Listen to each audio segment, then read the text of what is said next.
¿Me confirman si se ve bien? Sí, se ve bien. Ok.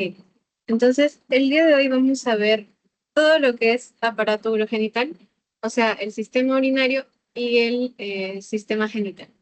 ¿Ok? Como les digo, para el desarrollo de esta clase vamos a ver todo esto. La parte del sistema urinario va a incluir la formación de pronefros, mesonefros, metanefros, hasta el riñón definitivo, la vejiga, la uretra, la parte del aparato genital, las gónadas, que son los testículos, los ovarios, unos conductos que veremos más adelante, y los genitales externos. Y esta parte de estados intersexuales son anomalías en el aparato reproductor. ¿Ok? Síndromes que no nos van a permitir reconocer el sexo por los genitales externos. Entonces, esos son las tres separatas, los tres capítulos que vamos a ver hoy día. A ver, para iniciar, como siempre, tenemos que saber de qué capa embrionaria va a derivar todo lo que es el aparato urogenital, como lo hemos visto para cardíaco, para sistema muscular. ¿Algunos se acuerdan de qué capa derivaba el corazón? Ectodermo, mesodermo, endodermo.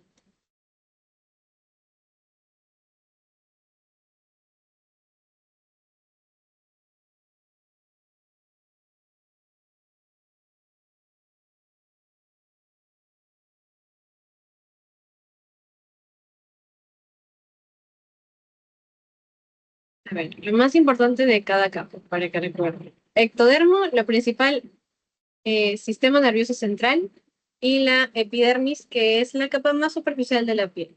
Después del mesodermo, el sistema cardíaco y también lo que son los músculos. Del ectodermo también van a derivar algunos huesos, ¿ok? Es un trabajo conjunto entre mesodermo y ectodermo. Y del endodermo tendremos lo que es parte del parénquima pulmonar del sistema respiratorio, la parte funcional, ¿ok? Del mesodermo también va a derivar todo lo que es el sistema digestivo y también del endodermo, las glándulas anexas del sistema digestivo como son el hígado, la vesícula biliar y el páncreas. Entonces, ya saben que gracias a estas capas se va a formar lo que es la organogénesis, todos los aparatos. En el caso del aparato urogenital, este se va a formar a partir del mesodermo intermedio. ¿Se acuerdan las capitas del mesodermo? Luciano, ¿te acuerdas más o menos cuáles eran las capas del mesodermo? Bueno, las partes, ¿no? Mira, aquí está. Ah, ¿Sí te acuerdas? no. Ya, es aquí review. La notocorda, que era justo lo que se encontraba en medio, y este de aquí es el ectodermo, y este que está cerca del saco vitelino es el endodermo. Entonces, esta capita de aquí es el mesodermo que parece una especie de calamar. Entonces, este va a ser el mesodermo paraxial, el que está más cerca de la notocorda. El de en medio es el mesodermo intermedio, y el que está más lateral, su nombre lo dice, es el mesodermo lateral que tiene dos hojitas. ¿Ok? Una hojita visceral y una hoja esplácnica. Por ejemplo, el corazón va a derivar de la hoja esplácnica, que es esta de aquí, que está cerca del ectodermo. En este caso, ¿de dónde deriva el aparato urogenital? Sí, del mesodermo, pero ¿de qué parte del mesodermo? Del mesodermo intermedio. ¿Ok? De esta parte. Véanlo como un calamar. Este es el mesodermo intermedio. Entonces, de ahí es donde va a derivar todo el aparato urogenital. Funciones que lo saben. El aparato urinario es excretor, va a eliminar este ultrafiltrado de sangre para poder quitar desechos. Mientras que el aparato genital, su principal función es reproductora. Ya lo hemos visto un poquito en todo lo que era organogénesis. Entonces, en el caso del aparato urinario, este va a partir de lo que es la cresta nefrógena, mientras que el aparato genital de la cresta gonadal. ¿Por qué se llama cresta nefrógena? Porque la principal unidad del sistema urinario es la nefrona y del aparato genital es la gónada. En la gónada es donde se van a desarrollar las células sexuales, ¿ok? En el caso del varón, los testículos, donde se van a desarrollar los espermatozoides. En el caso de la mujer, los ovarios, donde tienen que madurar los ovocitos. Y ya. Eso sería a grandes rasgos. Acuérdense, aparato urogenital del mesodermo, ambos. No se desarrollan a la vez. Ahorita ya vamos a ver. Entonces, comenzaremos con todo lo que es aparato urinario. Como siempre, tenemos que combinar un poquito de anato para que entiendan la parte embriológica. Lo curioso de este aparato urogenital es que hay variaciones para el varón y para la mujer, dependiendo de nuestra dotación cromosómica, XY, XX. ¿A qué se debe esto? A que hay varios genes que van a influir en cómo estos se van a desarrollar a nivel embriológico. Es por eso que en estas imágenes que son de la vida adulta, vamos a ver cambios. ¿Cuáles son las partes del aparato urinario? Los riñones que tienen su pelvis y se van a conectar con los uréteres. Los uréteres drenan en esta bolsita de aquí, que es la vejiga, que se encarga de almacenar la orina, y de la vejiga al exterior va a salir lo que es la uretra. Igual en la mujer. Los riñones, la pelvis que conecta con el uréter, va a drenar en la vejiga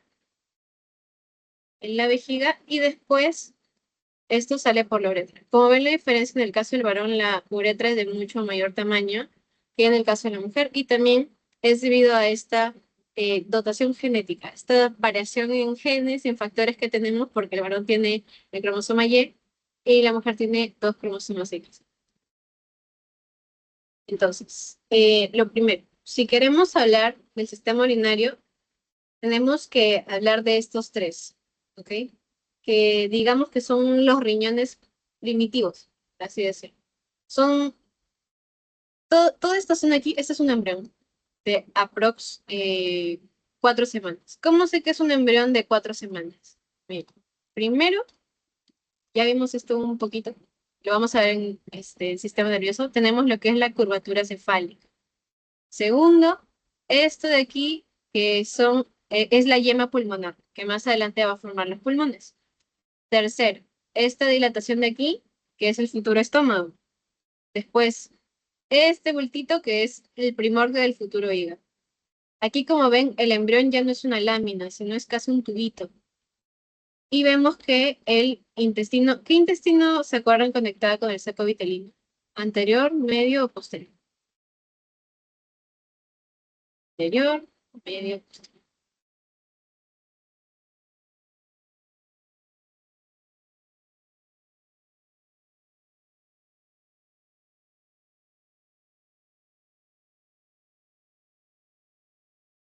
¿Se acuerdan cuál conectaba con el saco vitelino?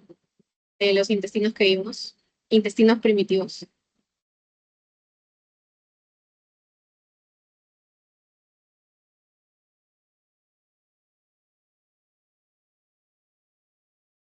En este caso, el que está relacionado es el intestino medio. No sé si lo recordarán porque vimos una patología, que era el divertículo de Meckel, que era este pequeño fideíto que estaba de 40 a 60 centímetros de la válvula ileocecal. Ese es intestino medio. Entonces, el intestino medio es el que conecta con el saco vitelino. Eso sí que reconocen que este es un embrión de aprox 4 semanas. Entonces, ¿por qué nos importa eso ahorita? Para que sepan que desde aquí ya está iniciando el desarrollo del sistema urinario, ¿ok? Toda esta zona de aquí es nuestro sistema urinario embrionario, que está conformado por tres partes. La primera, que es el pronefros, que es esta zona de aquí, que parecen como perlitas. La segunda, que es el mesonefros. Y la última, que va a ser el metanefros. Ali, pero ¿qué significa eso? Porque está dividido así. Está dividido dependiendo del resultado que nos va a dar en la vida adulta. En el primero, el pronefros es el más insignificante, ¿ok? Es rudimentario. Queda rudimentario inclusive en las primeras semanas del desarrollo. Si ven aquí ya está casi inexistente, es muy pequeño, es un resto. Por eso se le conoce como el riñón rudimentario. Después está el mesonefros, que abarca una gran porción. ¿Por qué es importante el mesonefros? Porque va a desembocar en la cloaca, que va a ser la futura vejiga urinaria. y antes de desembocar nos va a dar una yemita. Esta se llama la yema ureteral y va a ser muy importante en la formación del riñón.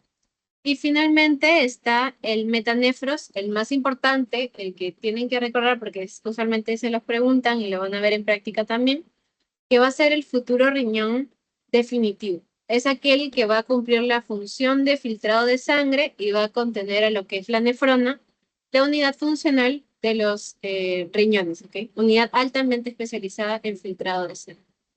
Entonces, eso es por ahora el desarrollo de los riñones. Aquí tienen otra imagen. El pronefros, que es casi rudimentario. Mesonefros, que tiene gran tamaño, pero que nos va a dar una pequeña yemita. Esta yemita metanefros, más adelante va a formar los riñones. Y aquí está la cloaca, que también nos va a dar lo que es la vejiga. ¿Ok? Entonces, hasta ahí estamos. Ahora, ¿cómo va a llegar a desarrollarse? Aquí quiero que lo vean por pasos. Paso 1, 2, 3 y 4. Pues, 1, 2, 3 y 4. Porque es regularcito. Miren, ¿se acuerdan del pronefros? El pronefros es el primero que se forma, ¿ok? Pero es muy poco importante porque aparece tan temprano que eso hace que desaparezca rápido. En algunos embriones ni siquiera se llega a ver, así de insignificante es porque tampoco llega a funcionar. Solamente es un vestigio, un recuerdo del desarrollo. Después está el mesonefros, ¿ok? Eh, Al mesonefro se le conoce como el riñón transitorio porque va a durar una etapa. ¿De qué compone el mesonefro? Lo que son los conductos mesonéfricos que están viendo justo aquí, esto de aquí, o también se le conoce como túbulos mesonéfricos, que van a ser un derivado del pronefros y tienen cierta organización que va a servir más adelante, ¿ok? Tampoco se va a llegar a convertir en lo que es el riñón definitivo. Luego tenemos, más o menos por aquí, van a empezar a ver lo que es la formación de diferentes conductos, que vamos a hablar más adelante cuando hagamos genital. Ahorita no nos importa mucho, pero eh, es para que vean más o menos la secuencia. Y luego, ¿qué ven en esta imagen? Lo que sucede con los riñones es que están muy cercanos a la aorta, como ven acá. ¿Ok? Esta es la aorta descendente y los riñones son cercanos. De la aorta va a salir lo que es la arteria renal que se dirige a ellos. Es entonces en esta etapa del desarrollo que los vasos provenientes de la arteria renal van a empezar a penetrar en esta zona, formando como un ovillo de muchos capilares. ¿Para qué va a servir eso? Para que esa sangre se filtre en el riñón. Es así que se va a formar una de las principales unidades que tienen los riñones, que es la cápsula de Bowman, que es esta de aquí. Les recomiendo que lo anoten porque lo van a ver en histología mucho. ¿Ok? Desde la primera clase van a hablar de la cápsula de Bowman. Entonces, cápsula de Bowman. Gracias a que se forma la cápsula de Bowman, a que en el periodo embrionario de la aorta dorsal parten una serie de capilares que se hacen como un ovillo. ¿Ok? Y todo esto va a estar rodeado de una estructura que se le conoce como cápsula mesonéfrica que va a cubrir todo. Esa es la futura cápsula de Bowman. Aquí está. Esta es una imagen adulta.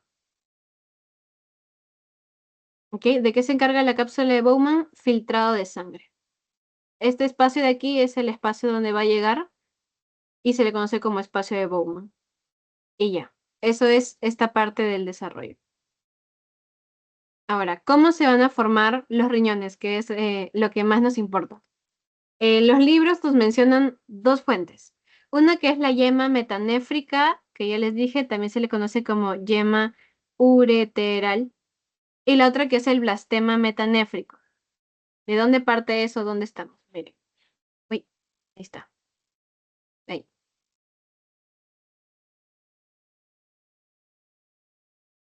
Esta de aquí es la yema metanéfrica. Está delgadita. ¿Ok? También conocida como yema ureteral. Y esta pequeña, este gordito de aquí que casi ni se ve, es la masa metanéfrica que va a formar el blastema metanéfrico. ¿Por qué son importantes estos dos? La yema ureteral se va a encargar de formar todos los conductos que tienen los riñones, porque son conductos donde ingresa y sale sangre, ingresa y sale sangre. Bueno, ingresa sangre, sale orina, ¿ok? Mientras que el blastema metanéfrico es el punto donde se realiza este filtrado, ¿ok? La unidad funcional, o sea, la nefrona. Y aquí está, esto sí, acuérdense, la yema metanéfrica o la yema ureteral se va a encargar de formar todo lo que son conductos y el blastema metanéfrico todo lo que son nefronas. Como sé que algunos no han visto todavía mucho anato, se los coloqué aquí para que lo vean. Miren, este es un riñón adulto, ¿ok? Imagen siempre, imagen robada del néter, prestada del néter. Entonces, todo esto de aquí es unidad funcional, ¿ok? Donde vamos a tener muchas nefronas que se van a encargar de filtrar sangre. Toda esa parte de aquí. Pero si ven, también tenemos conductos que van a traer estos contenidos, que se les conoce como cálices. Estos son cálices menores que forman cálices mayores y después drenan en la pelvis renal. ¿Por qué me importa esto? Porque aquí estamos hablando de quién va a formar a quién. La yema metanéfrica se va a encargar de formar todos los conductos, o sea, toda la parte que les he pintado de amarillo, lo va a formar la yema metanéfrica. Mientras que el blastema metanéfrico va a formar toda la parte que les voy a pintar de azulito, que es la parte funcional. Esa es la diferencia. Es prácticamente un complemento. Uno cumple la función, el otro se encarga de los conductos para unir este órgano tan importante al resto del organismo, ¿ok? Y también para poder liberar el producto, porque prácticamente la pelvis se continúa con el uréter y el uréter pues va a salir a la vejiga para poder eliminar la orina. Entonces, del blastema, la nefrona, aquí está. Del blastema, la nefrona. De la yema, los conductos. Aquí está más parte del desarrollo de los conductos. Acuérdense, este es el blastema y esta es la yema. Aquí se va a ir formando la pelvis, que es este gordito de acá, miren. Esta es la pelvis. Y los cálices mayores, que son estos de aquí, y los cálices menores. ¿Ok? Ese es el proceso de formación. Y ya. Y estos pequeños surcos, pues son los que van a dividir al riñón. El riñón tiene, está segmentado, tiene lóbulos. Ya lo van a ver un poquito en anatomía, pero lo que va a marcar los lóbulos es la misma arteria renal. Eso lo van a ver más adelante en la nota. Y ya, aquí está todo, prácticamente. ¿Cómo se termina de desarrollar? Esta es una imagen de un corte, ¿ok? De cómo se va a ir formando cada uno. La masa metanéfrica, que ya habíamos visto, todo proviene del mesodermo, se tiene que diferenciar. Entonces es así que se forman vesículas metanéfricas. Y la yema ureteral, ya saben, se va a encargar de formar todos los tubos. Estos tubos sí o sí tienen que comenzar a ramificarse, como ya vieron que está en el adulto. Y ya, las vesículas metanéfricas obviamente tienen que continuar creciendo y van a comenzar a transformarse en túbulos. Estos son túbulos, túbulos. Y lo que va a aparecer también por aquí es mesénquima. ¿Qué es mesénquima? Mesodermo primitivo que tiene una gran capacidad de diferenciación. ¿Y para qué va a servir? Es un tejido conectivo que va a encargar de soportar todas las estructuras, de sostenerlas. Prácticamente lo que le va a dar forma a nuestro riñón, ¿ok? Para que no esté todo así disparatado. El mesénquima se va a encargar de darle la forma característica al riñón, de establecer límites, prácticamente, ¿ok? Lo importante de aquí es que todos los túbulos que se están formando, estos de aquí, los túbulos metanéfricos, van a empezar a alargarse, tienen que diferenciarse y se van a formar estructuras específicas de los riñones que van a conocer un poquito de anatomía, como es la asa de Henle. Es prácticamente una etapa de maduración, hasta que la nefrona ya esté apta para poder cumplir sus funciones. Y ya, aquí como les había mencionado, que los riñones están muy cerca de la aorta y sale la arteria renal y llega a ellos, como ven aquí los capilares están prácticamente invadiendo todo este sistema que se ha formado. ¿Por qué? Porque es así como se tiene que realizar el ultrafiltrado de sangre. Tienen que estar relacionado el sistema cardiovascular con este sistema. Entonces, es así como se va adaptando, va madurando hasta tener una funcionalidad y que todo quede en el sitio preciso para que en la vida adulta pueda actuar adecuadamente. Y ya. Una cosa más es el movimiento en los riñones, el movimiento que realizan los riñones. Como vieron acá, prácticamente abarcaba todo, pero tienen que movilizarse, ¿ok? Para poder llegar a la posición donde están en la vida adulta. En la vida embrionaria, las gónadas se encuentran por arriba de los riñones. Lo que sería loquísimo decir que es así en la vida adulta, porque obviamente los testículos no están por encima de los riñones, ni los ovarios. Entonces, ¿qué ocurre para que llegue a como es en la vida adulta? Tiene que haber un cambio posicional. En este caso, digamos que es como un ascensor que intercambia. Las gónadas van a descender, mientras que los riñones, mientras se van formando, mientras van madurando, van ascendiendo. Y aquí lo pueden visualizar. Miren, aquí están las gónadas. Aquí no aparecen porque las gónadas todavía no se están formando. Aquí ya iniciamos, estamos aproximadamente semana 5, semana 7. Los riñones tienen que ir ascendiendo, mientras que las gónadas van descendiendo. Y es así hasta que quedan en la posición adulta. Riñones arriba, ¿cuál es el límite del riñón? La glándula suprarrenal. Esta glándula sí permanece en su posición y es la que le va a decir al riñón, oye, alto, ya, me estás aplastando, hasta acá sube nomás. Y el riñón pues va a quedar abrazado, por así decirlo, por la glándula suprarrenal. Es como la que le va a dar su techito. Por eso también se llama suprarrenal, arriba del riñón, del sistema renal.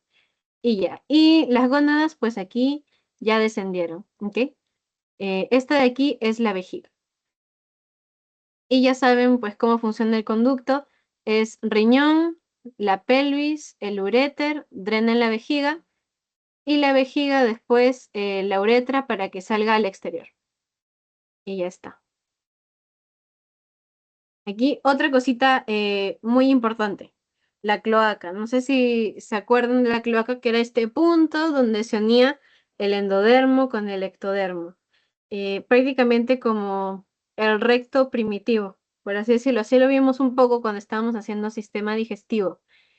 ¿Por qué es tan importante la cloaca? Porque en todo el embrión el mesodermo siempre está separando al ectodermo y al endodermo, pero en este punto es como si chocaran. La cloaca va a ser dividida por un tabique, que es el tabique urorectal, que ya lo habíamos visto, y lo va a dividir en dos partes. Una que va a ser el recto dorsal y otra que va a ser el seno urogenital. ¿Ok? ¿Por qué es tan importante esto? Pues para dividir los conductos de salida, porque en la vida adulta no se elimina la orina por el mismo conducto por donde se eliminan las heces. Entonces, es gracias al tabique rectal que la cloaca se va a dividir para darnos estos dos ductos de salida. Uno para el sistema urinario y otro para el sistema digestivo, ¿ok? Entonces, vamos a tener la división en el recto dorsal y el seno urogenital. El seno urogenital, a su vez, se va a dividir en tres. La parte vesical, que es la que va a constituir todo lo que va a ser la vejiga. Miren, aquí podemos ver cómo evoluciona la parte vesical aquí hasta formar la vejiga. Por eso decimos que la vejiga parte pues de la cloaca. Y después está la parte pélvica, que es la parte media. En los hombres, esto va a ser más adelante la próstata. Y ya. O sea, la porción prostática de la uretra, no la próstata en sí. La, la uretra tiene varias porciones a medida que desciende. En una de ellas, gracias al mesodermo que está a los alrededores, se forma la próstata, ¿ok? Entonces, a esta zona se le da a conocer como uretra prostática. ¿Por qué? Porque pasa muy cercana a la próstata. Y por último, la parte fálica, que es la parte caudal, la que va hacia los genitales de salida. Y ya, eso sería todo en sistema urinario. Ahora vamos a ver directamente lo que es el aparato genital, que también van a marcar una serie de diferencias en el sistema urinario, ¿ok? Aquí tenemos el femenino y el masculino, ya lo conocen. Y ya. Lo primero, ¿en qué semana va a comenzar esto? Las características morfológicas masculinas y femeninas, el proceso en el que se tienen que diferenciar, va a comenzar aprox en la 7ª semana. ¿Ok? ¿Por qué? Porque inicialmente uno no puede determinar el sexo de un embrión cuando tiene 2 semanas. Usualmente a la madre se le pide que vaya cuando ya está aprox en el segundo mes de embarazo, casi inicios del tercer mes. ¿Por qué? Porque al inicio partimos de lo mismo. Tenemos aparatos similares, por eso lo conocemos como gónadas indiferenciadas. ¿Ok? Es un punto neutro, un punto en medio, por eso es el estadio indiferente del desarrollo sexual.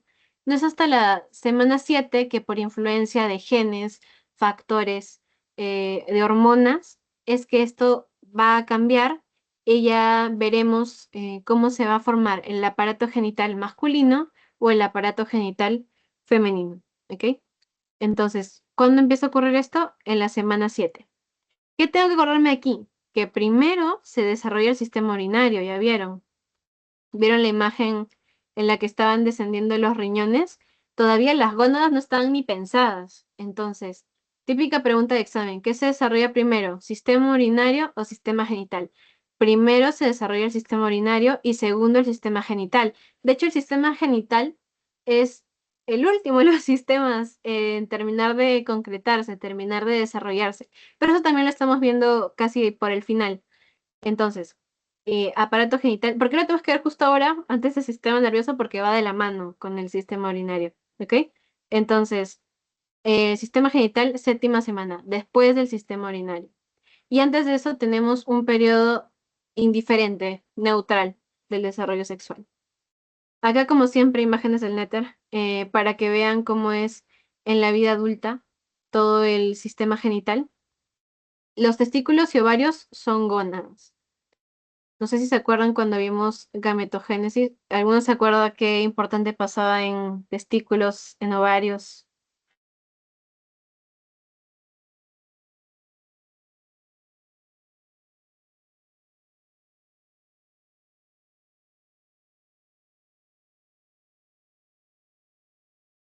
Lo que ocurría era, ¿por qué son gónadas? Primero porque va a tener gonocitos. ¿Qué son gonocitos? Es lo previo a las células sexuales. ¿Y cuáles son las células sexuales? Esas células que son haploides, que tienen 23 cromosomas y que en algún punto de la vida tienen que unirse para poder formar vida. El espermatozoide y el óvulo. Bueno, ovocito secundario, óvulo cuando ya se une el espermatozoide. Ya se acuerdan de esa parte. Entonces, importante, siempre, siempre tienen que acordarse de eso. Aquí está, en este caso, los testículos y los ovarios. Y ya, se dice que tienen 3 orígenes. Primero, el mesotelio, que es epitelio mesodérmico que va a revestir la pared abdominal.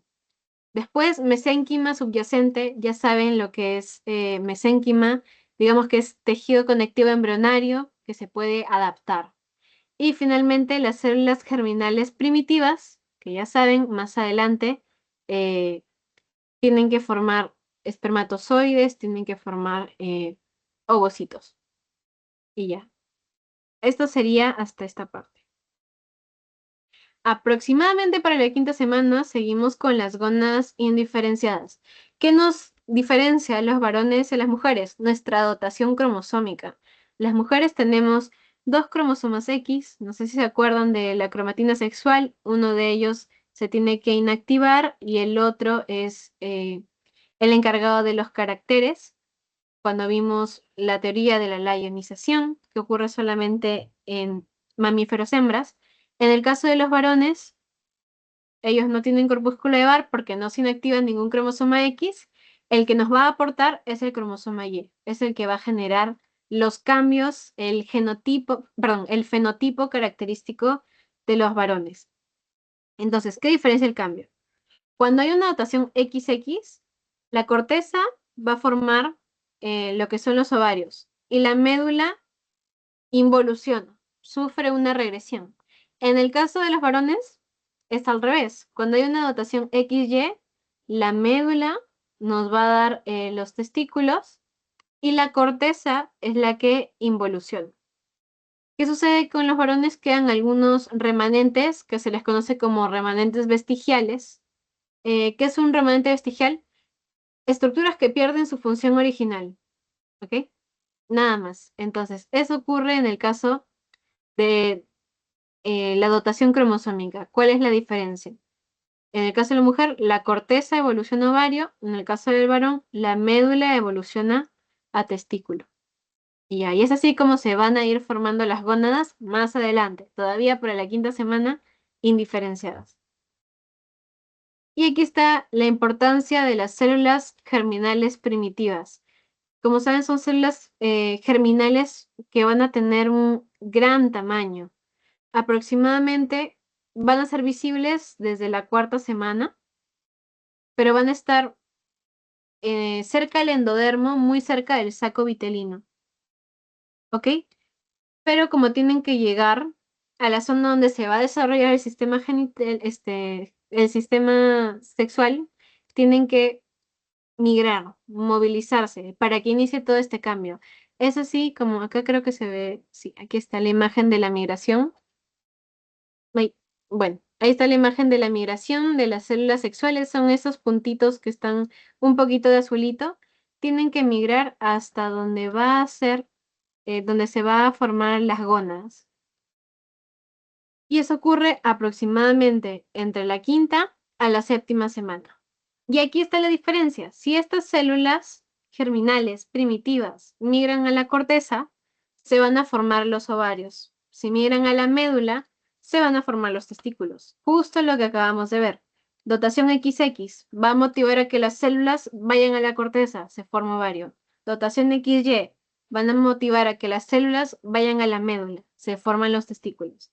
Eso es lo que ocurre con las células germinales primitivas. Son las que marcan el antes y después. ¿Cuál es el origen de estas células? El epiblasto. ¿Se acuerdan de las dos capas del embrión bilaminar que habíamos visto antes? Ascienden estas células desde el epiblasto, tienen que pasar por el mesenterio hasta que lleguen a la cresta gonadal, que es esta pequeña cresta de aquí, donde más adelante se tienen que formar las gónadas. Y ya está. Después, más adelante, vamos a ver que se van a formar una especie de conductos en este sistema, que son los conductos de Müller y los conductos de Wolff. Los conductos de Wolff son los conductos mesonéfricos. Mesonefros, le suena del sistema urinario. Y los conductos de Müller son los conductos paramesonéfricos. Siempre que escuchen para o pars, pars significa al lado de. Entonces, ¿por qué se llama así? Conducto paramesonéfrico porque está al lado del conducto mesonéfrico. Aquí está. Esto de aquí que parece no sé, una llave inglesa es el conducto mesonéfrico. Y este chiquitito que está al lado es el conducto paramesonéfrico, ¿ok? Conducto mesonéfrico más adelante nos va a interesar porque va a formar el sistema sexual masculino, ¿ok? Se le conoce también como conductos de Wolff. No sé qué mnemotecnia pueden tener, diría que el varón es un lobo, pero suena muy raro, entonces no acuérdense así, no se acuerden así. Después están los conductos paramesonéfricos, que son los conductos de Müller. Y se van a encargar de formar, pues, el sistema sexual genital femenino. Lo pueden sacar por Müller, le cambian esto por mujer. Y ya está, fácil, así se acuerdan. Y ya. Más adelante también los vamos a seguir viendo, es para que los tengan en cuenta desde ahora. Pero lo importante de esta diapo, las células germinales primitivas con su migración que van a determinar la formación de los ovarios o la formación de los testículos. Y ahora vamos a ver en sí lo que es la determinación sexual. Esta determinación sexual ocurre aproximadamente en la séptima semana. Ya saben que antes, si hablamos tercera, cuarta, quinta, sexta semana, son gónadas indiferenciadas, casi idénticas. ¿Qué sucede? Sí, tanto varón y mujer poseen un cromosoma X, las mujeres poseen dos, pero ¿dónde está el cambio? En el cromosoma Y. Este pequeño cromosoma acrocéntrico diminuto que pertenece al grupo G es el que va a contener información importante para el desarrollo del fenotipo masculino, de las características masculinas. Dentro de un bracito de este cromosoma vamos a hallar este gen. Recuérdenlo, siempre se les van a preguntar gen SRY. Ali, ¿por qué me importa este gen? Porque tiene un factor el cual va a diferenciar las gónadas masculinas, que es el factor determinante del testículo. Típica pregunta de examen final. Les pueden preguntar tanto por el gen como por el factor, o como por la función que tiene este factor, que hasta su propio nombre lo dice. Entonces, en el cromosoma Y encontraremos este factor que se va a encargar de inducir la formación de los testículos. ¿Cómo así? Con esta serie de pasos. Primero, antes teníamos cordones gonadales. ¿Qué es un cordón? Un tubo, sin luz, como esto, por ejemplo. No tiene luz. Nada puede pasar a través de él. ¿Ok? Va a hacer que estos se condensen para formar la red de testis. Si no saben qué es red de testis, ahorita se les voy a mostrar en una imagen. Después, va a conectar cordones seminíferos, cordones sin luz, con el epitelio de la superficie para formar la túnica albuginea.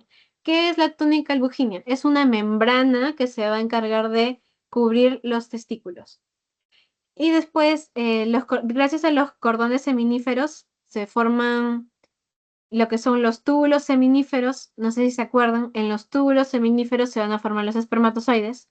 También se van a formar los tubos rectos y también se termina de formar la red de testis. Y toda la mesénquima que está alrededor va a formar las células intersticiales. ¿Algunos se acuerdan cómo se llamaban las células intersticiales? Lo vimos un poquito.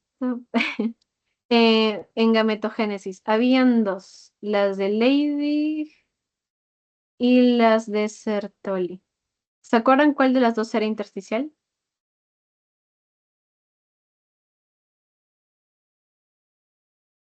No, no pasa nada. Ahorita lo vamos a volver a ver para que hagan un pequeño remember. A ver, aquí está. Esta imagen no es robada del Nether. No, sí, esta no es robada del Nether. Ya, aquí pueden ver lo que les estaba mencionando. Los pasos que ya les puse, les coloqué esta imagen para que puedan reconocerlo. Esto que parece, uy, no sé si decir un camaroncito. Bueno, es el epidídimo, ¿ok? Este de aquí. Esto que parece como si hubieran dado vuelta muchos hilos es la red de testis. Y todo lo que recubre el testículo es la túnica albuginea. Acá una imagen con más zoom para que lo vean mucho más claro. Una imagen de un cortecito. Aquí tenemos al epidídimo, que es como un camaroncito que abraza al testículo.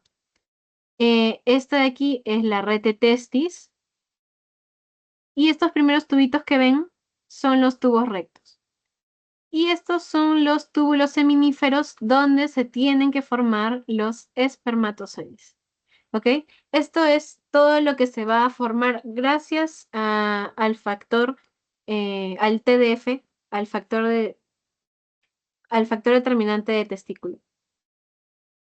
Y ya está.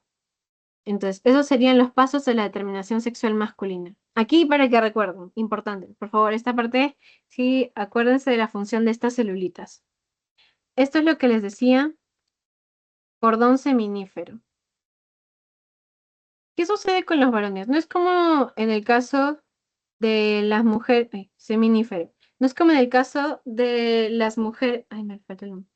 De las mujeres que van a tener el desarrollo desde que están en la etapa intrauterina. En el caso de los varones, este desarrollo se va a concretar en la adolescencia. Entonces, antes de que llegue la pubertad, vamos a tener lo que son los cordones seminíferos, que van a estar constituidos por las células germinales primordiales y por estas células de aquí, que son las células de Sertoli. Este es un cordón seminífero. Hay muchos en el testículo, muchos cordones, como ya vieron. Entonces, ¿de qué se encargan las células de Sertoli? Nos van a dar una hormona, que es la hormona antimuleriana, que la veremos en un ratito, pero también se van a encargar de darle su alimento, de proteger o sea, prácticamente la supervisión metabólica de los espermatozoides. Esa es su importancia. ¿Qué otras células vamos a tener? Como les dije, hay muchos cordoncitos. Entonces, esta es la que les había preguntado. En el espacio intersticial, entre los cordones, hay pequeñas áreas. Ahí vamos a hallar células que están así echadas, que son muy grandes, muy grandes. Y esas van a ser las células de Leydig. ¿Para qué sirven las células de Leydig? Testosterona. Principales productoras de testosterona. La gonadotropina coriónica humana influye en ellas para que se encarguen de la producción de testosterona. ¿Ok? Esa es la importancia. Entonces no se deben olvidar. Y ya, aquí tenemos los cordones, vemos las células de Sertoli. Si tuviéramos más cordoncitos, pues podríamos ver a las de Leydig. Y esto es después de la pubertad, donde hay evolución. Las células germinales primordiales evolucionan a las espermatogonias y esto lo vimos en gametogénesis. Las espermatogonias tienen que ir dividiéndose poco a poco, meióticamente, no por mitosis, para terminar de formar los espermatozoides. Esto es con un gran zoom, supongamos que es algo así, todo el túbulo seminífero y esta es la luz. Los espermatozoides siempre están así muy cercanos a la luz de los túbulos seminíferos, ¿ok? Mientras que las células de Sertoli siempre están cerca a la pared y las células de Leydig pues están en el intersticio, justo aquí. Y ya, eso sería esta parte. Ahora, ¿qué ocurre en el caso femenino? Ya sabemos que los varones tienen el gen SRY, pero las mujeres lo único que puede actuar es el cromosoma X, ¿ok? Su teoría no les menciona un gen específico, les dicen que hay genes que son de desarrollo ovárico y genes autosómicos que se encargan de organogenia ovárica, o sea, de la formación de los ovarios. Y ya. Em, lo que vamos a tener son cordones gonadales. Estos cordones gonadales no se van a hacer prominentes, a diferencia de los varones, se van a extender hacia la médula, y así van a formar esto que es la red ovárica rudimentaria. Acuérdense que rudimentaria quiere decir que más adelante tiene que cambiar. A medida que van creciendo y creciendo y creciendo estos cordones, llegan a un tamaño tal que se rompen. Y la rotura de los cordones nos va a dar como resultado grupitos celulares que están separados, como grupitos de amigos. Teníamos todo un salón tomado de la mano, se rompió y quedaron en varios grupitos. ¿Qué son esos grupitos? Traducción al español. Folículos primitivos. No sé si se acuerdan que vimos cuando vimos el ciclo ovárico, tenemos acá el ovario y el folículo que iba evolucionando con el pasar de los días hasta que llega el día de la evolución y se libera el ovocito para ir a ser fecundado. Uy, eso me pareció algo. Bueno, y se libera el ovocito para ir a ser fecundado. Entonces, es gracias a la rotura de los cordones. ¿Qué conforma este grupito?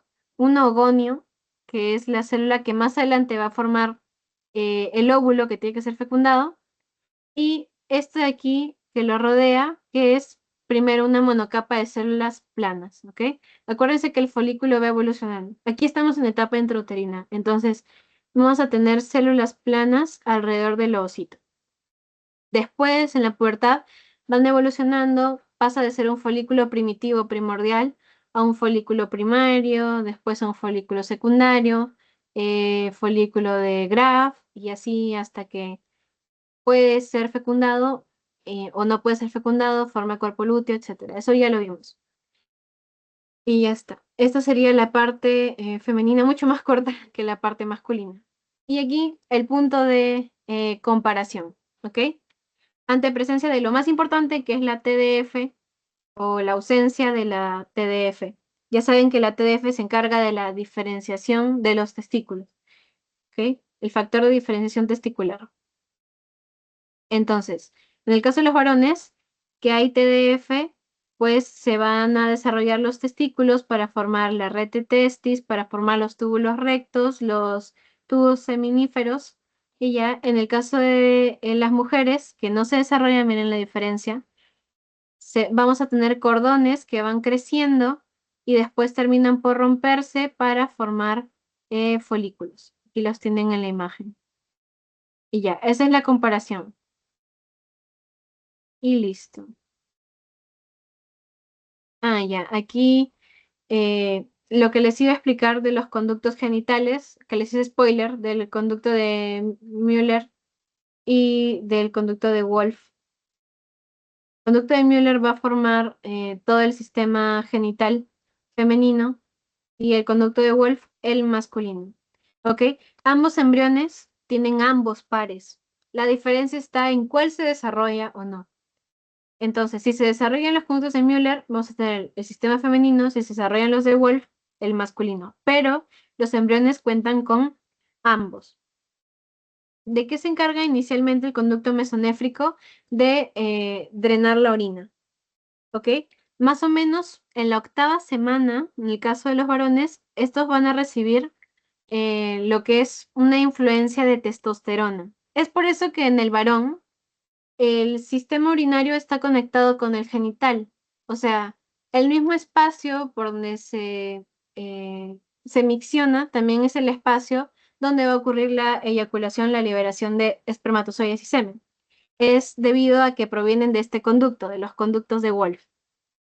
Mientras que en el caso de la mujer es separado porque el sistema genital va a provenir de los conductos paramesonéfricos, que como saben, para significa que está al lado de los conductos de Wolff. Y ya está. Esa sería la principal diferencia.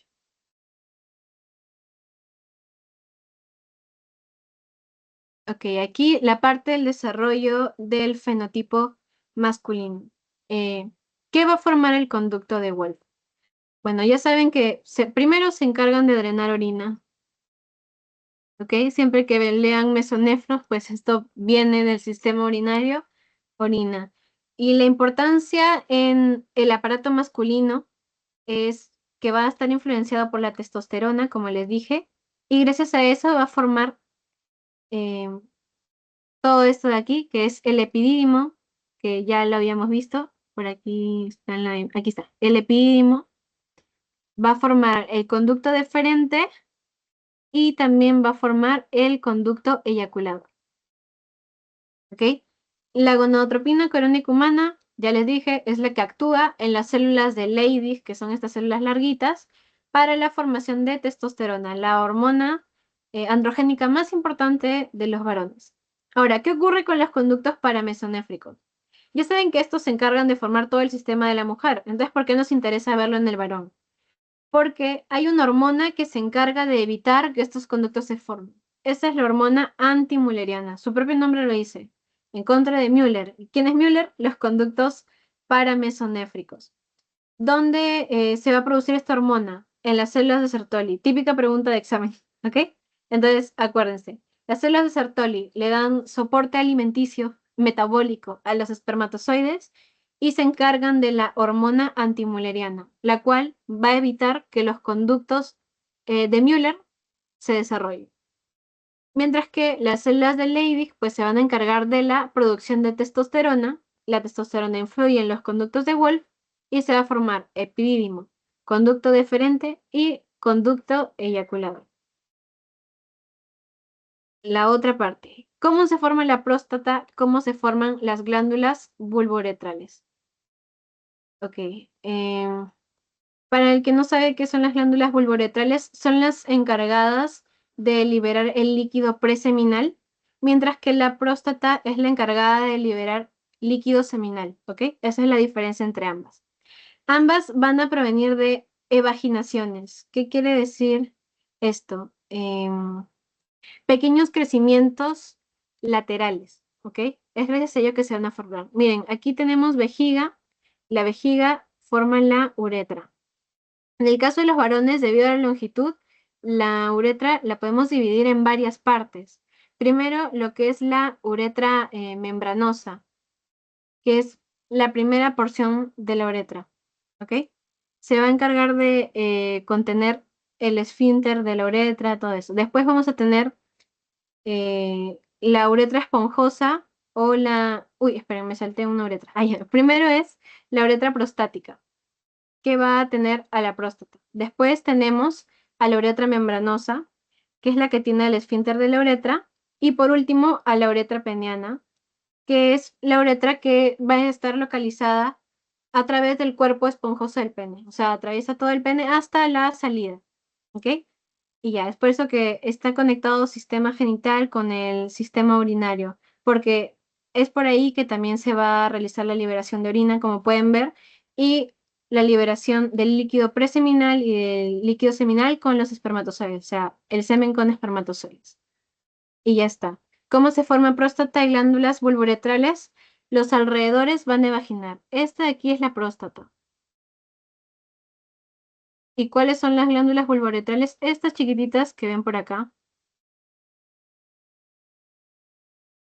Entonces se forman a partir de evaginaciones, crecimientos laterales. Y ya, eso sería a grandes rasgos. O sea, ya vimos cómo se forma en la parte del epidídimo, conducto eferente, eyaculador, la próstata, glándulas vulvoretrales. Ahora pasamos a la parte femenina, que es todo lo contrario. Si en el varón se desarrollan los conductos de Wolff, en el caso de la parte femenina no se desarrolla. ¿Por qué? Porque la gonadotropina corónica humana no se va a encargar de que las células de Leydig se encarguen de producir testosterona. Eso no pasa aquí. Entonces, ante ausencia de testosterona, los conductos de Wolff no tienen cómo desarrollarse, así que involucionan. ¿Ok? Y los conductos paramesonéfricos, aquí sí van a chambear, porque las células de Sertoli no producen hormona antimuleriana. No hay dónde, porque no se desarrollaron. Entonces, no hay hormona antimuleriana, como no hay un anti, sí se pueden formar los conductos de Müller. Y ya. La parte craneal de los conductos de Müller forma la trompa uterina y la parte caudal, el primordio útero-vaginal. ¿Ok? Ya. La conexión entre útero, o sea, prácticamente la zona del cuello uterino. Y todo el estroma de endometrio y el miometrio del mesénquima, que es mesodermo. Nada más, es la parte femenina. Luego, allá, ¿qué más les mencioné? Ah, ya, los conductos. Los embriones femeninos, los conductos mesonéfricos involucionan, ya saben, por ausencia de testosterona. Los paramesonéfricos se desarrollan porque no hay HAM. Y las trompas uterinas, pues a partir de porciones craneales de los conductos paramesonéfricos y las porciones caudales tienen que formar todo lo que es el primordio urovaginal, ¿ok? Toda esta zona de aquí. Y ya, el rezago de los conductos mesonéfricos que no se desarrollaron en ausencia de testosterona son los conductos de Gardner. Es un rezago embrionario que en la vida adulta no tiene por qué verse. Está aquí. Con el tiempo, a medida que va ocurriendo el crecimiento a nivel intrauterino, desaparece totalmente. Pero este conducto de Gardner es el rezago de que el conducto de Wolff involucionó. Y ya, eso sería esta partecita de aquí. Ahora, la fusión de los conductos de Müller nos va a dar diferentes fondos de saco. En el caso de la mujer hay dos fondos de saco, el fondo de saco recto uterino y el fondo de saco vésico uterino. ¿Por qué? Hay tres conductos de salida. Si no lo entienden, aquí lo puse para explicárselo. Ya. Miren, esta de aquí es la columna vertebral, para que se ubiquen. Entonces, eh, esta sería la parte glútea y entonces esta es la parte anterior. ¿Ok? Tenemos aquí el sistema digestivo, estamos acá, colon sigmoides, termina en el recto y sale por el ano esfínter anal. Este es el sistema digestivo, el primer conducto de salida. De ahí, esto de aquí, que pareciera que está aplastadito, que tiene tanto espacio libre, es el útero. ¿Por qué tiene tanto espacio libre? Porque cuando almacena un feto, el útero crece, se extiende totalmente. Entonces, por eso existe este espacio, que a fin de cuentas no es suficiente porque durante el embarazo el resto de órganos tienen que ascender y son presionados. ¿Ok? Es el que está en medio. Y anterior, por delante, vamos a tener este de aquí, que es la vejiga, y el meato urinario. Por el meato urinario se libera la orina. Entonces, en el caso de la mujer, disculpen que les tenga que explicar anato para esta parte. En el caso de la mujer, vamos a tener tres conductos de salida. Uno del sistema urinario, meato urinario, otro del sistema del aparato reproductor, que es la vagina, y por último, pues del sistema digestivo, que es el esfínter anal. ¿Ok? ¿Qué sucede? ¿Por qué nos importa esto? Por los fondos de saco. Hay fondos de saco entre ellos. Está este de aquí y este fondo de saco de aquí, que son estos dos, recto uterino y vésico uterino. ¿Por qué se llaman así? Por la ubicación. Ya vieron que en orden está vejiga, útero y, bueno, la parte del recto que termina en el ano. Entonces, este saco de aquí, si está entre recto y entre el útero, es el saco recto uterino. Este de aquí, que está entre vejiga y útero, es el saco vésico uterino. ¿Ok? Y gracias a que se forman estos dos saquitos, pues a esto de aquí, la fusión de los conductos paramesonéfricos. Y ya, eso sería esta partecita.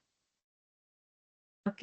Y ya, la parte de la vagina, que es la salida, se va a formar gracias al endodermo. ¿Ok? Más el mesénquima, ya saben que el mesénquima participa en casi todo. Cuando hayamos órganos sosteniéndose en algo, o los alrededores, lo que recubre, las fascias, siempre participa el mesénquima. Ok, aquí tienen más de la formación de la vagina.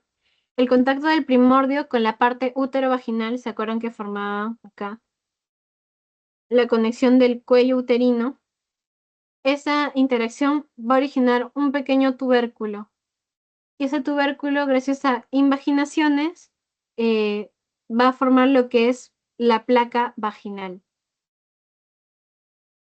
¿Ok?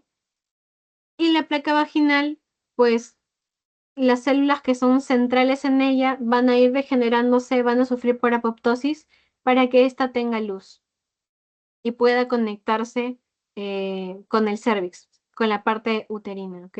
Siempre que vemos un tubo que no tiene luz como este, ¿qué ocurre para que se luminice? Todas las células centrales sufren apoptosis, muerte celular programada, ya lo saben de biología, seguro lo han visto cientos de veces en biología. Entonces se degenera y así se forman las luces. Lo hemos visto cuando hicimos parte de cardíaco, lo hemos visto en respiratorio, lo hemos visto también en digestivo. Siempre ocurre eso cuando hay luminización. Muy parecido a lo que ocurría con el yeyuno.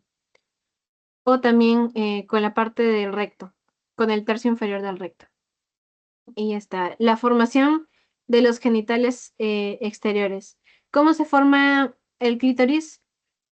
Em, el pene se va a formar a partir de, ¿cómo les explico? De algo que vamos a conocer en la etapa embrionaria como falo, ¿ok? Falo primitivo. En el caso de la mujer, este falo va a cesar su crecimiento gradualmente y se va a convertir en el clítoris. Es por eso que a veces cuando les dicen órganos homólogos entre mujer y varón, se dice que el homólogo al pene sería el clítoris, el homólogo a los testículos serían los ovarios, ¿ok? Esas son las similitudes. Entonces, lo que se supone que en el varón formaría el pene, en la mujer cesa su crecimiento y va a formar el clítoris. Eh, a las 18 semanas es particularmente grande, ¿vale? Pero después poco a poco se va a ir adaptando y va a formar el frenillo de los labios menores y ya va a empezar a constituir toda la zona. Por si no se ubican mucho, estos de aquí son los labios mayores, los que están mediales son los labios menores. Y ya, y esto de aquí vendría a ser la parte del clítoris, ¿ok? Ahora, la parte de desarrollo de el conducto inguinal. Hay un conducto que une la parte, voy a dibujar una personita. Ok, aquí tenemos una personita. Hay un conducto que une la parte abdominal, que están sus cuadraditos, con la parte genital. Y ese conducto se le conoce como conducto inguinal. Este conducto es muy importante en la vida embrionaria porque es a través de él que los testículos descienden. Ya saben que el homólogo a los testículos en la mujer son los ovarios. Los ovarios se encuentran dentro, no son como los testículos que están casi al exterior. ¿Por qué ocurre esto? Porque en el caso de la mujer no descienden, pero en los varones los testículos sí tienen que descender y lo hacen a través de este conducto, que digamos es su carretera, el conducto inguinal. Más adelante este conducto va a tener una serie de vasos muy importantes, también lo verán en anatomía, pero la etapa embrionaria nos importa más por eso. Miren, esto es en la vida adulta. Y ya, y es así por aquí que tiene que producirse el descenso, ¿ok? De los testículos. En el caso del descenso ovárico, este es mucho menor.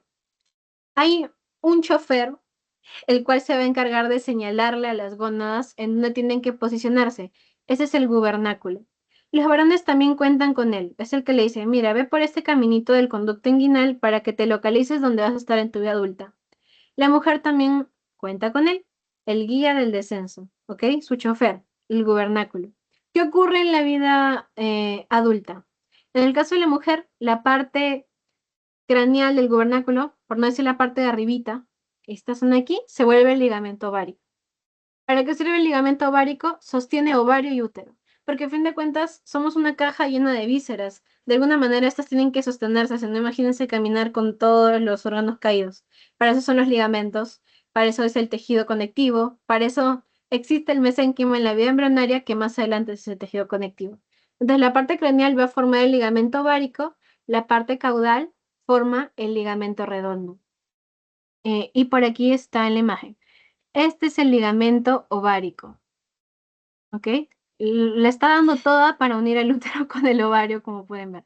Y después tenemos el ligamento redondo. El ligamento redondo une al útero con la ingle. Aquí está, el ligamento redondo. ¿Ok? El útero quiero que lo vean, no está derechito, así, sino que está un poco inclinado, como si tuviéramos el celular algo así. ¿Ok? Entonces es gracias al ligamento que se va a sostener en esa posición. Y ya. En esta etapa del proceso vaginal, la formación de la vagina tiene un tamaño bastante pequeño. De hecho, en la vida adulta para la mujer, la vagina también es de un tamaño relativamente pequeño. Cuando este proceso vaginal se oblitera, es lo normal, tiene que desaparecer antes del nacimiento, pero si persiste, se le va a conocer como conducto de Nuc, la persistencia del proceso vaginal. Nada más. No he visto que lo pregunten, pero se los coloqué por si acaso para que lo tengan en cuenta. Y ya. El descenso de los testículos, cuando hicimos con conducto inguinal se los mencioné. Ahora lo vamos a ver más porque hay patologías que sí se las van a preguntar siempre, que las tienen que recordar.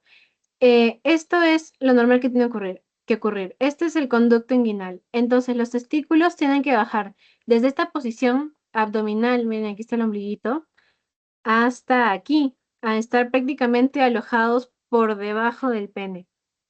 Entonces, hay casos en los que los testículos no llegan a descender. ¿Cuándo tiene que ocurrir este descenso? Aprox en la semana 26 y tarda de 2 a 3 días. ¿Por qué ocurre?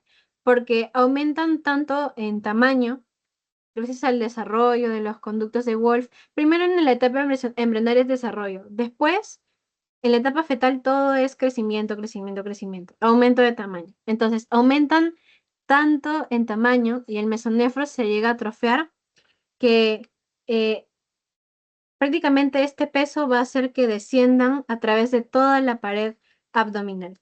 Y ya. Gracias a que se pueden mover a que los conductos paramesonéfricos, o sea, los conductos de Müller, van a ser atrofiados. Entonces esto va a liberar espacio para que los testículos puedan moverse hasta estar en esta zona de aquí que se le conoce como anillo inguinal. Y ya. Entonces van desde por todo el conducto inguinal y tienen que localizarse cercanos al escroto. Aquí están las anomalías en el descenso testicular. Estas se las mencioné un poquito, no sé si te acuerdan cuando recién estábamos viendo diferentes anomalías cromosómicas que vimos lo que era feminización testicular, que era una persona con fenotipo femenino, pero que tenía el sistema genital masculino. Ok, eso ocurre debido a problemas con los andrógenos, o sea, problemas con la recepción de testosterona. El primero de estos casos es la criptorquidia. ¿Qué es la criptorquidia? Cuando todavía no hay un descenso de los testículos. Esta puede concretarse hasta aproximadamente el primer año o puede que, como en los casos de la feminización testicular, no se concrete, ¿ok? Generalmente afecta a los niños prematuros, generalmente, a menos que haya una anomalía cromosómica, entonces la causa no es por la prematurez, sino por este problema cromosómico. ¿Por qué se llama criptorquidia? Porque cripto, no criptomoneda, cripto significa oculto, escondido. Entonces, aproximadamente el segundo trimestre, los testículos ya tienen que haber descendido. Si no ocurre esto y pasa después, así haya ocurrido al año, ya es después de la vida intrauterina. Es una criptorquidia. Y puede ser tanto unilateral como bilateral. ¿Cuáles son los principales problemas de esto? Que al no salir los testículos no tienen el espacio suficiente para poder desarrollarse. Eso puede generar inmadurez testicular. Por ende, posible esterilidad. ¿Ok? Y también hay un alto riesgo de que se desarrollen tumores en las células germinales que están en estos testículos. Y esto ocurre principalmente cuando la criptorquidia es abdominal, en la parte más alta, porque la criptorquidia puede estar localizada aquí o puede estar localizada más cercana, pero en todo el conducto inguinal. ¿Ok? Cuando la criptorquidia es abdominal, o sea, está en el punto más alto, el riesgo es muchísimo mayor. ¿Por qué se ocasiona? No está totalmente claro. Lo que más mencionan es por déficit en los andrógenos. Puede ser en producción o en recepción. ¿Y cuál es el andrógeno masculino por excelencia? La testosterona. Luego está la ectopia testicular. No quiero que lo confundan con la criptorquidia. Miren, aquí tenemos unas piernecitas. Y este de aquí es el conducto inguinal. ¿Ok? Aquí tienen que descender los testículos. Digamos, esta es la línea meta. En la criptorquidia, los testículos están escondidos en alguna parte del conducto inguinal. Pero, ¿qué ocurre en la ectopia testicular? La ectopia, bueno, ya no he escuchado el término porque hemos hablado también de embarazos ectópicos o de la ectopia cordis, que era cuando el corazón estaba fuera de su lugar. La ectopia testicular, parecido, es cuando el testículo está desviado, está fuera del lugar natural. ¿Ok? Entonces el testículo no va a estar en este conducto inguinal, puede estar en el espacio intersticial. ¿Qué quiere decir? Eh, en el tejido que recubre los músculos cercanos, por ejemplo, por aquí. Puede estar a nivel del muslo en esta zona. Dorsal al pene, ¿qué quiere decir aquí? Por encima del pene, o puede estar del lado opuesto. Eso es ectopia testicular, ¿ok? No lo vayan a confundir con la criptorquidia. Y ya está. Ahora, lo ultimito que vamos a ver son los estados intersexuales, prácticamente genitales externos. ¿A qué se refiere un estado intersexual? Es una contradicción.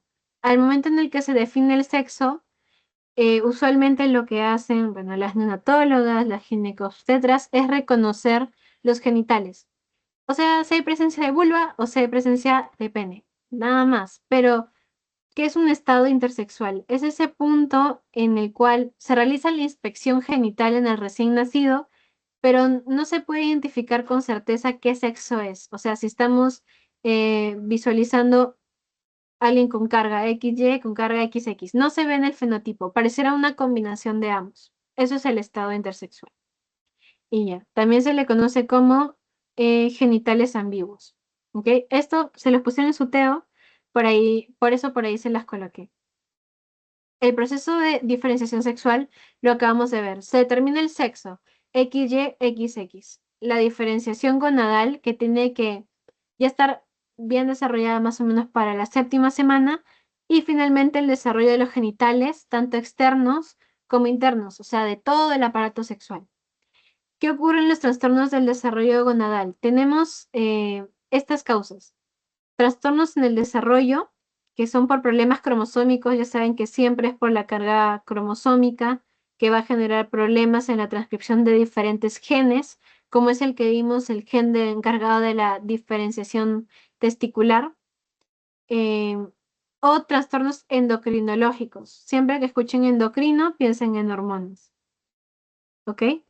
¿Cómo sabemos que es un problema endocrinológico? Porque los cromosomas están normales, no vemos una alteración.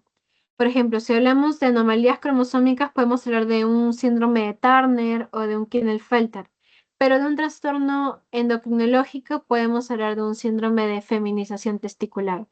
La dotación cromosómica normal, el defecto es genético. Y ya. Ahora, esta es la parte de diferenciación de genitales femeninos. Esta imagen del néter, de nuevo. Y esto ocurre aproximadamente en la octava semana. ¿Ok? ¿Qué va a pasar? Si a este embrión se le exponen a andrógenos antes de la 12ª, 14ª semana, ocurren alteraciones a nivel de los genitales externos. Primero, la fusión de los labios menores. Estos de aquí son los labios mayores. Aquí están eh, los labios mayores. Y la parte más interna, estos de aquí, donde no crecen vellosidades, son los labios menores, ¿ok? Si hay exposición a andrógenos, estos pueden llegar a fusionarse, dando quizá una apariencia como si fuera un pene, cuando en realidad no lo es. Después puede producir escrotilización de los labios mayores y la clitoromegalia. La clitoromegalia es el crecimiento del clítoris. Acuérdense que el clítoris es el homólogo al pene. Entonces, eh, cuando hay un crecimiento excesivo de el genital externo también se puede llegar a confundir como si fuera un pene cuando en realidad es el clítoris que ha crecido en exceso. ¿Ok? Algo que también es importante en el caso del desarrollo de genitales femeninos es la dotación cromosómica. Como saben, hay un cromosoma que se va a llegar a inactivar. Pero ¿qué sucede? Aunque este cromosoma se inactive, de estos dos X, supongamos que se inactive, van a quedar algunas partes que sí se van a transcribir. O sea, todavía tiene cierta influencia en el desarrollo total de la mujer. Entonces, para que se desarrollen los ovarios, ¿qué importa este? Solamente se necesita de un cromosoma X. Pero para que los ositos puedan llegar a formar folículos y más adelante pueda haber una ovulación y una fecundación, se necesitan de dos cromosomas X. ¿Alguno se acuerda cuál era la anomalía que solamente era un cromosoma X? Que era 45X0.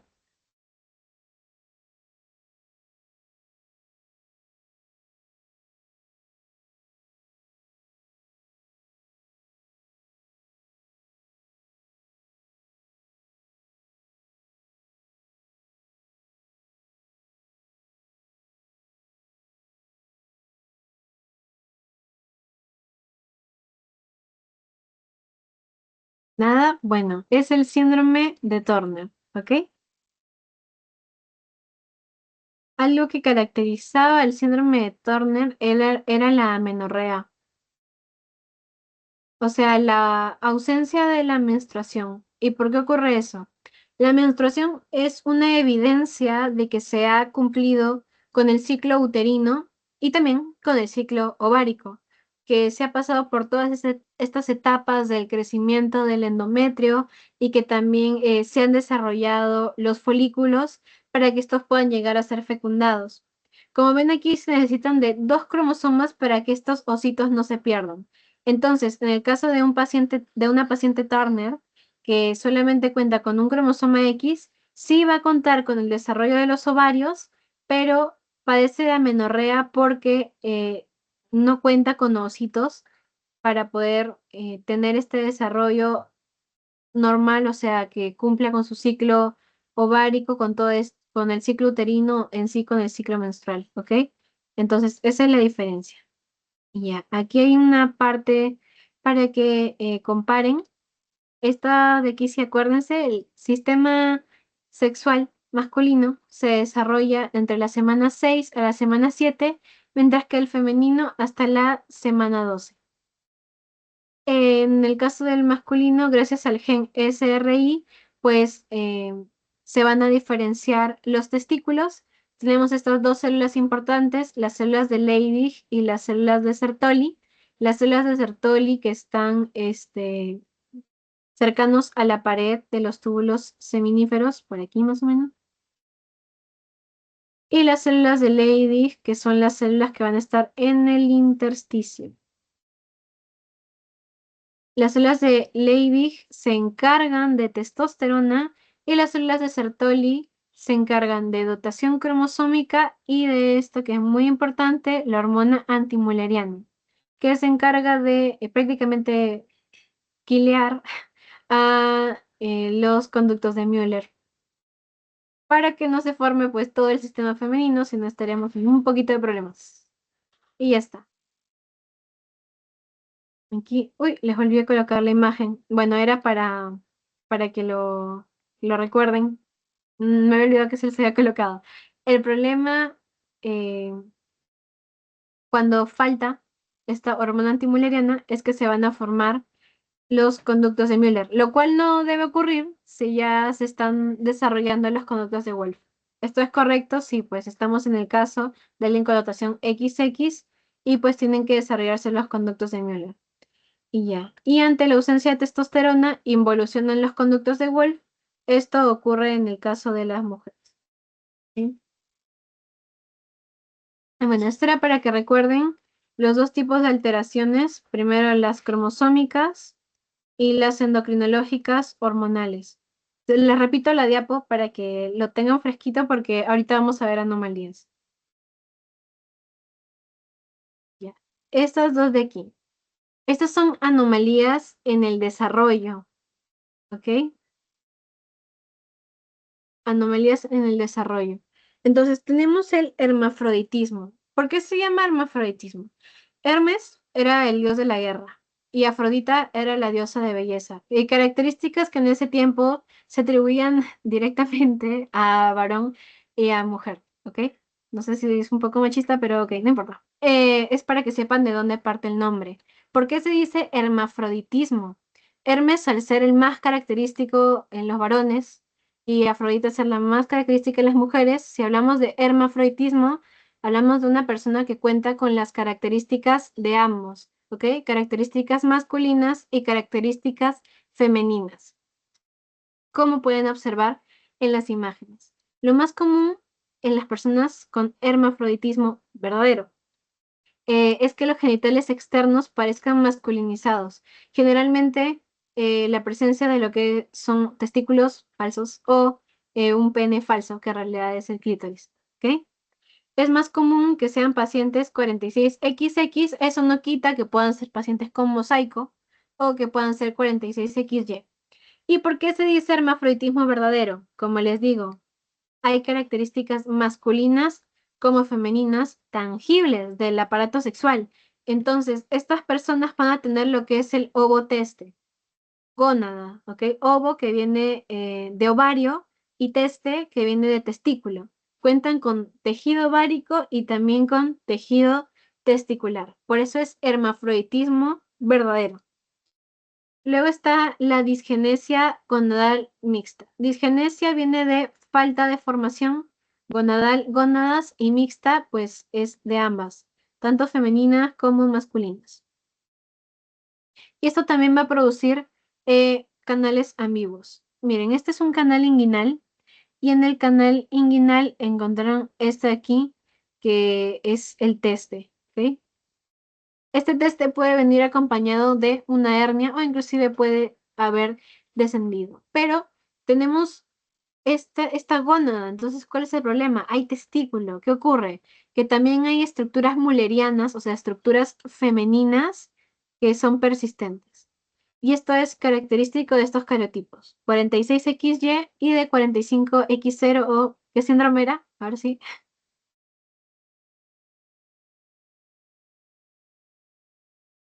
Turner. Ajá, síndrome de Turner.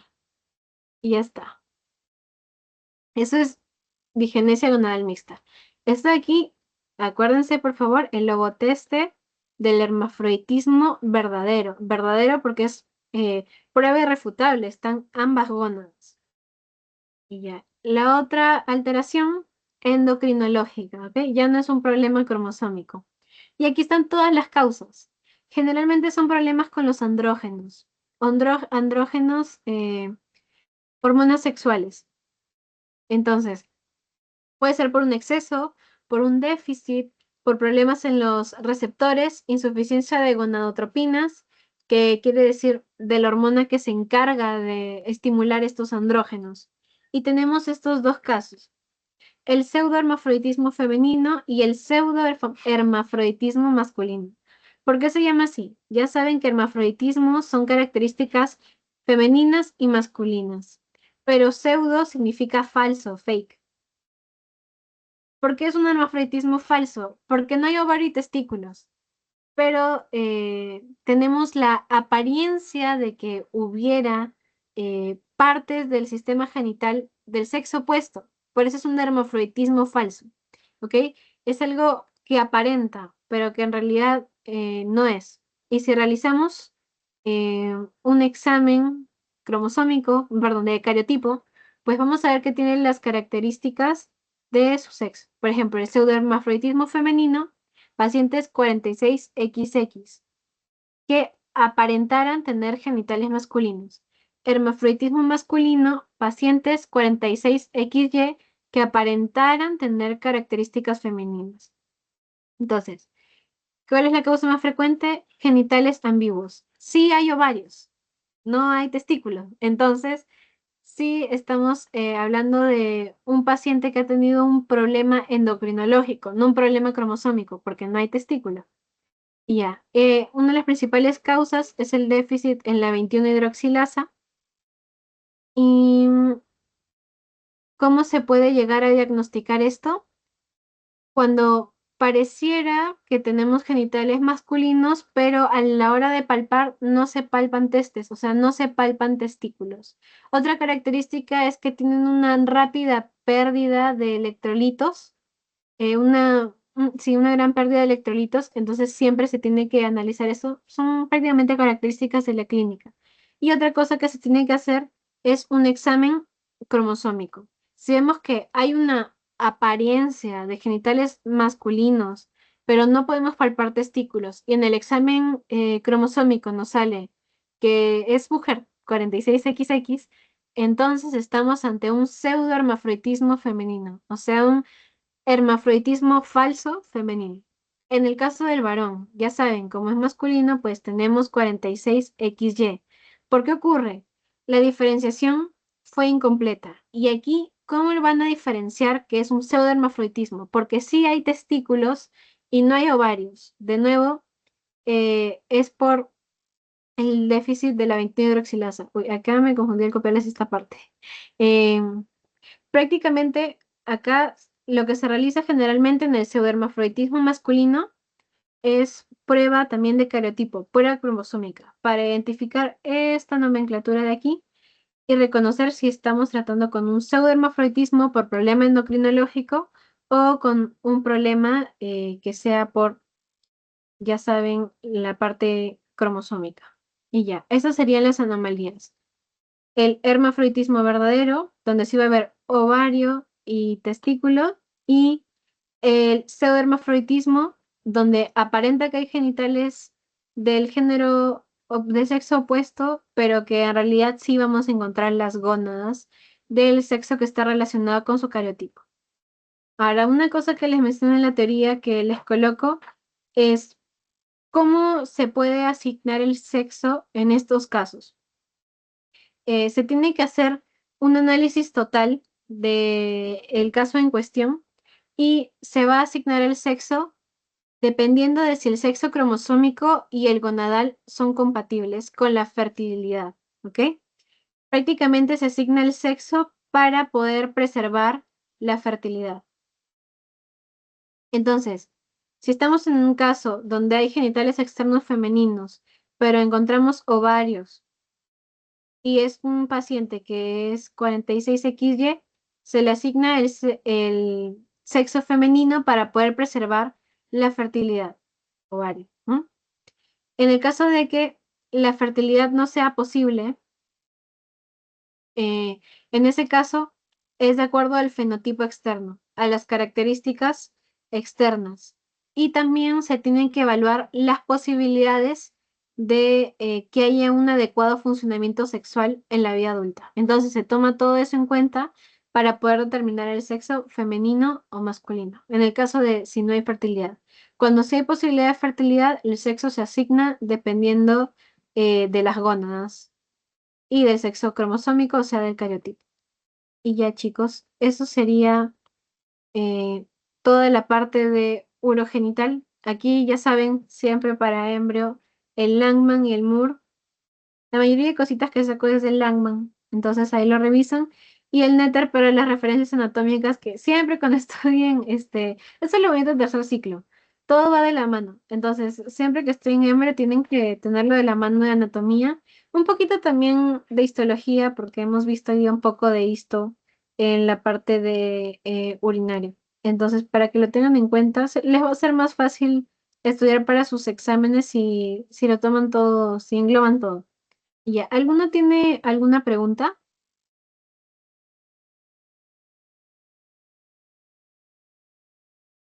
No. Si es que no, eso sería ya todo por el día de hoy y les agradezco. Voy a dejar de compartir. Ahorita les envío su post-test para que terminen de desarrollar ya para el día